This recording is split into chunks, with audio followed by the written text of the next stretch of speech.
네, 오늘 말씀 같이 보겠습니다. 오늘 말씀은 출애굽기 33장 7절에서 11절까지 말씀입니다.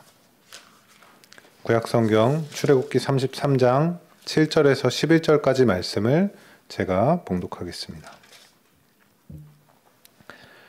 모세가 항상 장막을 취하여 진 밖에 쳐서 진과 멀리 떠나게 하고 회막이라 이름하니 여호와를 앙모하는 자는 다 진 바깥 회막으로 나아가며 모세가 회막으로 나아갈 때에는 백성이 다 일어나 자기 장막 문에 서서 모세가 회막에 들어가기까지 바라보며 모세가 회막에 들어갈 때 구름 기둥이 내려 회막 문에 서며 여호와께서 모세와 말씀하시니 모든 백성이 회막 문에 구름 기둥이 서 있는 것을 보고 다 일어나 각기 장막 문에 서서 예배하며 사람이 자기의 친구와 이야기함 같이 여호와께서는 모세와 대면하여 말씀하시며 모세는 진으로 돌아오나 눈의 아들 젊은 수종자 여호수아는 회막을 떠나지 아니하니라. 아멘. 네, 오늘 말씀 출애굽기 말씀인데요. 우리 계속해서 우리가 수요일마다 출애굽기 말씀을 통해서 은혜를 나누고 있는데 오늘은 제목에서 보는 것처럼 하나님과의 거리에 대해서 생각을 해보려고 합니다. 여기서 하나님과의 거리는 어떤 물리적인 거리가 아니라 관계적인 거리입니다. 우리가 사람과의 관계에서도 그 관계의 거리가 있습니다. 가족이라고 해도 관계의 거리가 있죠. 아무리 같이 사는 사람들이라고 해도 그 관계의 거리가 먼 사람이 있을 수가 있습니다. 그리고 아무리 몸이 멀리 떨어져 있다 하더라도 생활 반경이 다른 사람이라 할지라도 관계의 거리가 가까운 사람들이 있습니다. 우리가 사람과의 관계의 거리가 각각 다른 것처럼 하나님과의 관계의 거리도 우리 각자 다 다르게 나타납니다. 오늘 말씀을 보면 하나님과의 거리를 보여주는 다양한 표현들이 나오는데요. 그 중에 가장 먼저 등장하는 것이 바로 회막입니다. 회막. 오늘 본문 7절에 보면 이 회막에 대해서 나오는데 이 회막은 말 그대로 만남의 천막입니다. 그래서 영어로는 텐트 오브 미팅입니다. 회막은 하나님과 만나는 장소인 것이죠. 여기 나오는 회막은 우리가 출애굽기 25장부터 쭉 나오는 40장까지 나오는 성막과는 다른 회막입니다. 여러분 아시는 대로 25장부터 31장까지는 하나님의 그 성막 건축 설명서가 나오죠. 그리고 35장 이후부터는 그 설명서대로 성막을 만들었다. 그러니까 만들어라가 25장부터 31장까지 나오고 35장부터 40장까지 만들었다가 나오는 것이죠. 그래서 그 만들었다 전에 나오는 오늘 본문 33장에 나오는 회막은 성막이 지어지기 전에 있었던 것입니다. 그래서 출애굽기 보면 뭐 성막, 장막, 뭐 성막이라 그랬다가 장막이라 그랬다가 또 뭐 회막이라 그랬다가 그러니까 이게 좀 헷갈릴 수가 있습니다. 그리고 심지어 그 25장에서 31장 중에 성막 건축 설명서에 보면 이 성막을 회막이라고도 표현을 했습니다. 출애굽기 27장 21절에 보면 아론과 이렇게 나오죠. 아론과 그의 아들들로 회막안 증거궤 앞 휘장 밖에서 저녁부터 아침까지 하면서 쭉 이제 내용이 나오는데 성막에서 계속 그 뒤에 보면 항상 여호와 앞에 그 등불을 보살피게 하라 이렇게 나오죠. 그러니까 등불이 계속 그 성막 안에서 꺼지지 않게 하라는 그 설명 그런 내용이 나오는 겁니다. 이거는 뭐냐면 앞으로 성막이 지어지면 이렇게 해라라고 하나님이 말씀을 하시는 거죠. 그래서 여기는 성막을 회막이라고 표현을 했습니다. 그리고 성막을 회막이라고 또 표현한 것이 28장 43절에도 나오는데요. 거기 보면 아론과 그의 아들들이 회막에 들어갈 때에나 제단에 가까이하여 거룩한 곳에서 섬길 때 그것들을 입어야 죄를 짊어진 채 죽지 아니하리니 이렇게 나오는데요. 이거는 이제 제사장 의복에 대해서 이야기하는 내용입니다. 그러니까 성막이 지어지면 제사장들은 성막에 들어갈 때 제사장의 의복을 입고 들어가야 한다라고 하나님이 말씀하시는 거예요. 이것도 마찬가지로 앞으로 성막이 지어지면 이렇게 해라 라고 말씀하시는 내용인 거죠. 그러는 내용 중에 성막을 회막이라고 표현했습니다. 그래서 이렇게 용어를 혼용하기 때문에 우리가 좀 혼란스럽고 헷갈릴 수 있는데 이 문맥을 살펴보면 오늘 말씀에 나오는 회막은 성막과는 다른 것임을 우리가 알 수 있는 것이죠. 그래서 오늘 나오는 회막은 성막이 완성되기 전에 나오는 전에 지어진 임시 천막이라고 할 수가 있습니다. 근데 이 회막, 오늘 나오는 회막이 어디 있었는가 하면 진 밖에 쳐서 멀리 떠나게 했습니다. 오늘 말씀 7절에 나오죠. 오늘 말씀 7절에 모세가 항상 장막을 취하여 진 밖에 쳐서 진과 멀리 떠나게 하고 이렇게 나오죠. 이 영어로 보면 이게 outside the camp라고 되어 있습니다. 그러니까 모세는 장막을 들고 이스라엘 백성들이 있는 진영 바깥에 회막을 쳤습니다. 이 회막은 하나님을 만나는 장소였는데 굳이 이 하나님 만나는 장소를 멀리 떨어진 곳으로 한 그 이유가 무엇이었을까요?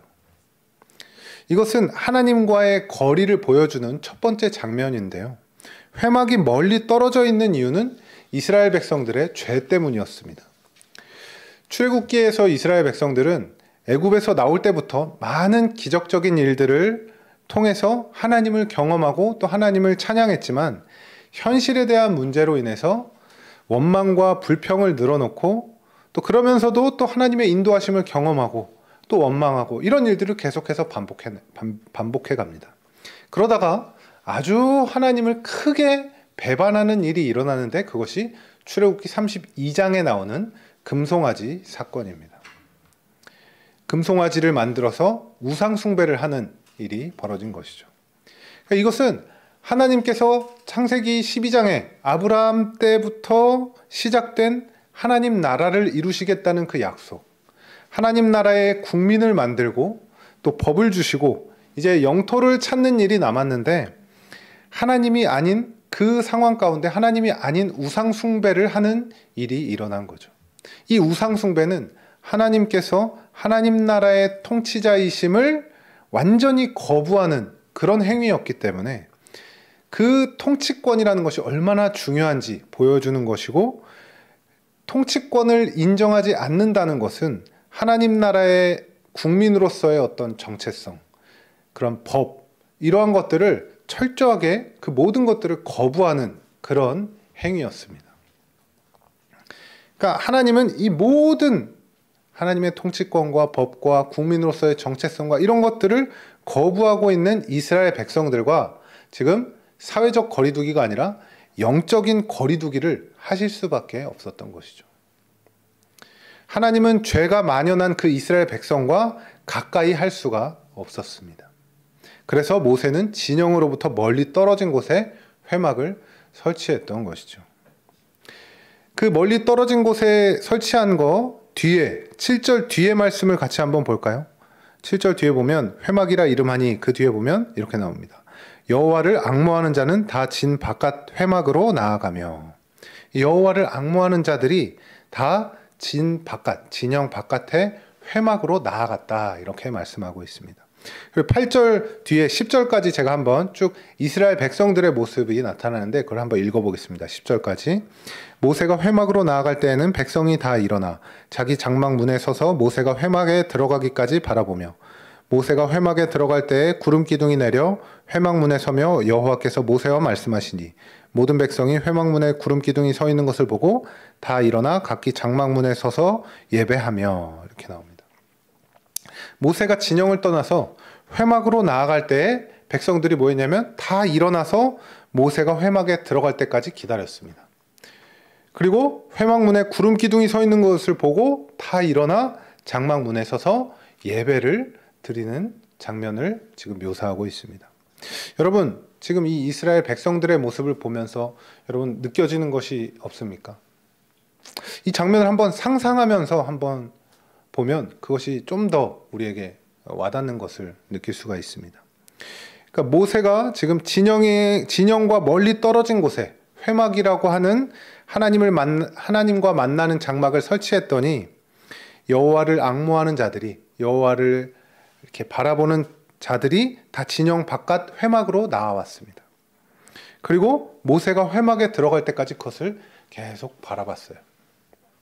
그리고 모세가 회막 안으로 들어가자 구름 기둥이 내려서 회막 문에 서서 여호와께서 모세와 말씀했다 이렇게 나오는데, 이 회막 문에 구름 기둥이 서 있는 것을 보고 장막 문에서 이스라엘 백성들이 예배를 드렸습니다. 이 구름 기둥은 하나님의 임재를 상징하는 것이죠. 그래서 모세가 하나님을 만나는 것을 보고 이스라엘 백성들이 같이 예배를 드렸다는 겁니다.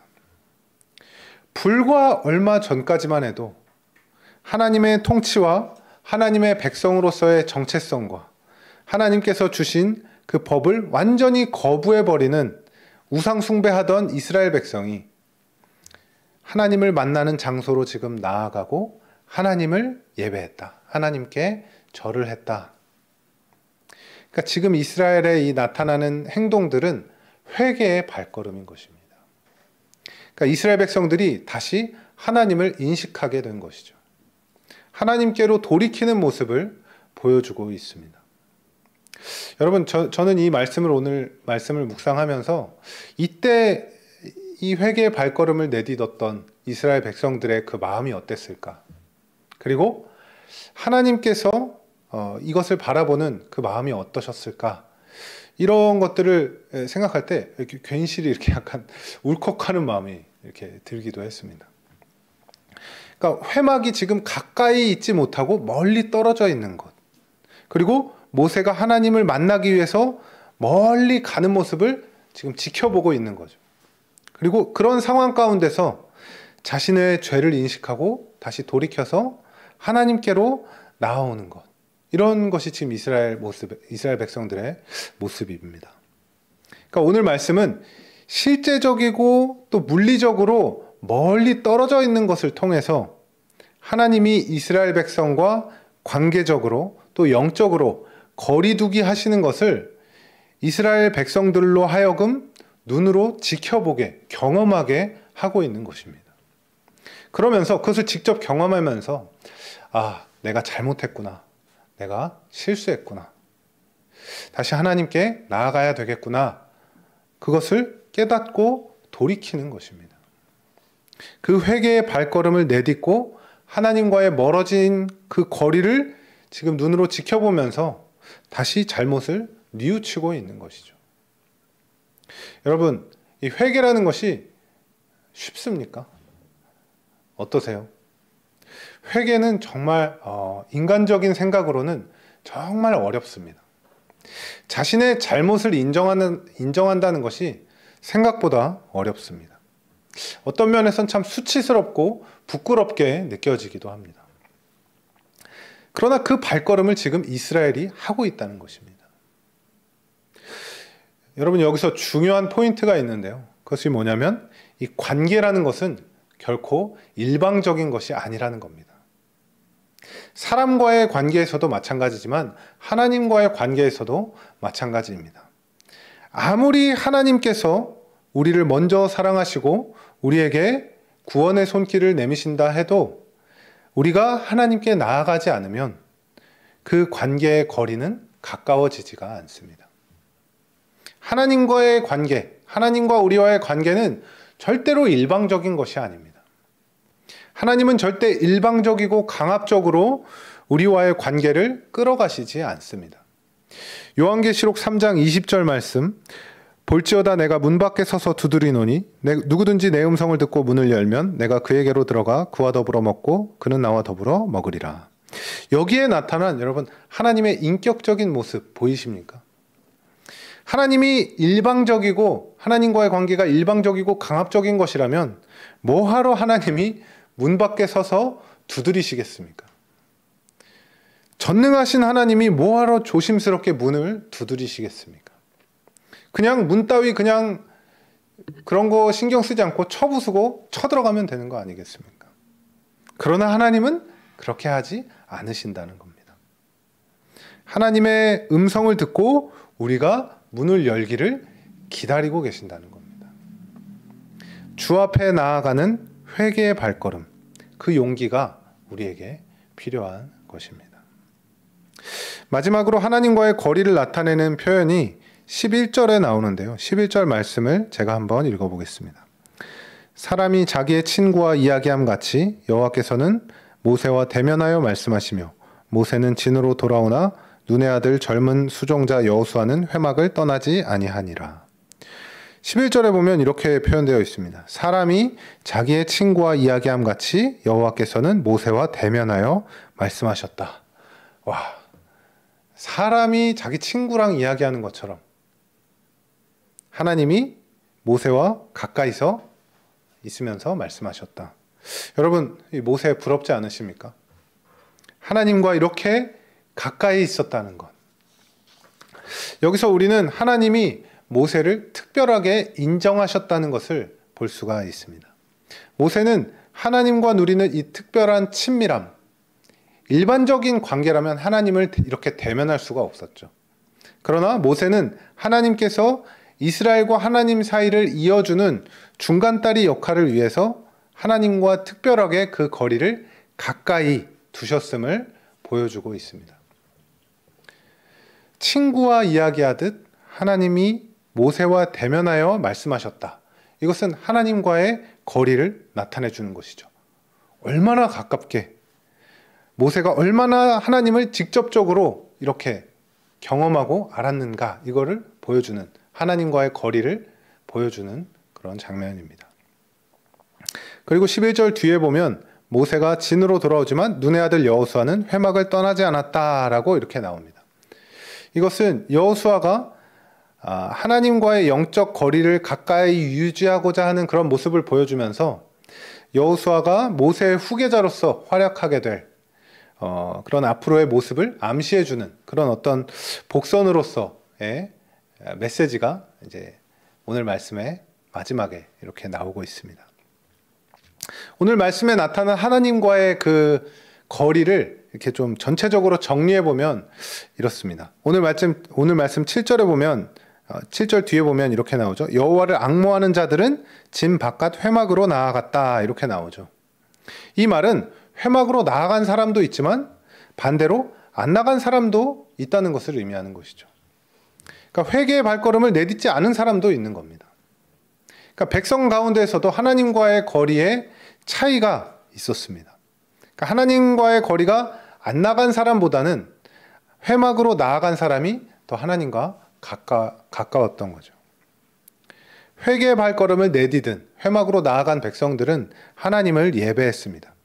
그러나 그럼에도 불구하고 그 백성들은 하나님과 여전히 그 거리가 멀리 떨어져 있었습니다. 왜냐하면 그 회막이라는 것이 진영 밖에 있었기 때문에. 반면에 모세는 하나님과 굉장히 가까운 거리, 가까운 관계에 있었습니다. 대면에서 이야기할 정도로 가까이 있었습니다. 그래서 오늘 이 짧은 말씀을 통해서 우리가 함께 생각해 보고자 하는 것은 나와 하나님과의 관계적, 영적인 그 거리가 얼마나 가까운가, 이것을 한번 생각해 보자는 것입니다. 하나님과 나와의 그 영적인 관계의 거리. 우리가 이 관계의 거리를 생각할 때 우리 스스로에게 던져볼 질문이 있습니다. 그것이 뭐냐면, 나는 과연 하나님과의 관계가 가까워지기를 바라는 그런 마음이 있는가? 나는 정말 하나님과의 관계적 거리가 가까워지기를 기뻐하는가 하는 것입니다. 여러분, 한번 질문을 스스로에게 던져봅시다. 어떠세요? 여러분 스스로 어떻게 생각하세요? 하나님과의 관계가 가까워지기를 바라는 마음이 있습니까? 워낙 바쁘게 우리가 살다 보니까 생각할 것도 많고 할 일도 많아서 하나님과의 관계의 어떤 거리, 이런 것들을 잘 생각하지 못하고 살 때가 많은 것이 우리의 솔직한 현실의 모습인 아닌가 생각됩니다. 마음에는 원이로되 육신이 연약하여 그렇게 생각하지 못하고 살아갈 때가 더 많다고 우리 스스로를 합리화하기도 합니다. 그러나 우리의 솔직한 내면을 들여다보면 사실 우리는 하나님과 가까워지기보다 언제라도 하나님과 멀어질 준비가 되어 있는 그런 자들입니다. 우리는 언제라도 하나님과의 관계의 끈을 놓아버릴 준비가 되어 있는 자들입니다. 우리의 상식으로든 우리의 경험으로든 이성으로든 감성으로든 내가 생각하는 것과 내가 경험한 것과 내 이성과 내 감성과 그런 것과 다르거나 틀리다고 생각이 되면, 쉽게 말해 수가 틀리면 바로 손 놔버릴 그런 준비가 되어 있다는 것입니다. 그래서 우리가 하나님과 우리와의 관계를 은혜라고 말할 수 있는 근거가 뭐냐면, 우리가 손을 놓는다 하더라도 하나님은 우리의 손을 놓지 않기 때문입니다. 하나님은 우리의 손을 놓지 않으시기 때문에, 우리가 아무리 손을 놔도 하나님은 우리의 손을 놓지 않으시기 때문에 우리는 그래서 막 살아도 된다. 맞을까요? 아니죠. 그렇기 때문에 하나님은 결코 우리의 손을 놓지 않으시기 때문에 우리는 더욱 그 은혜를 기억하면서 하나님께 나아가야 한다는 겁니다. 회개의 발걸음을 내딛어야 한다는 겁니다. 우리는 우리가 어떤 존재인지를 알아야만 합니다. 아까 말씀드린 것처럼 우리는 하나님으로부터 멀어지기를 좋아하는 그런 존재입니다. 성경에 나온 원리, 그 표현대로 하자면 우리는 하나님과의 그 관계를 더 멀어지기를 좋아하는, 죄의 본성을 가진 그런 자들입니다. 오늘 말씀은 하나님과의 관계의 거리를 가까이 하지 못하게 방해하는 것이 우리 인간의 죄 때문이라고 말씀하고 있습니다. 우리는 죄 가운데 있을 때 하나님께 가까이 나아가지 못합니다. 수학의 그래프로 말하자면 반비례 그래프인 거죠. 우리가 죄에 더 가까울수록 하나님과의 관계의 거리는 더 멀어지게 되고, 반대로 하나님과의 거리가 가까울수록 죄와 멀어지게 되는 것입니다. 이 죄라는 것은 실제적이어서 하나님과의 관계가 멀어지고 그래서 죄에 더 가까워질 때 우리는 우리의 삶을 그릇된 생각, 그릇된 길로 나아가게 만들게 되는 것입니다. 예수 믿는 것의 유익이 어디 있는가? 죽어서 천국 가는 것에만 있는 것이 아니라 예수를 잘 믿을수록, 하나님과의 관계의 거리가 가까울수록 이 땅에서의 삶을 온전하게 사람답게 살아갈 수 있게 되는 것입니다. 우리 이순근 담임 목사님께서 하셨던 표현 중에 여러분, 영생의 현재성이라는 표현 혹시 기억하십니까? 저는 이 표현을 참 좋아합니다. 영생의 현재성.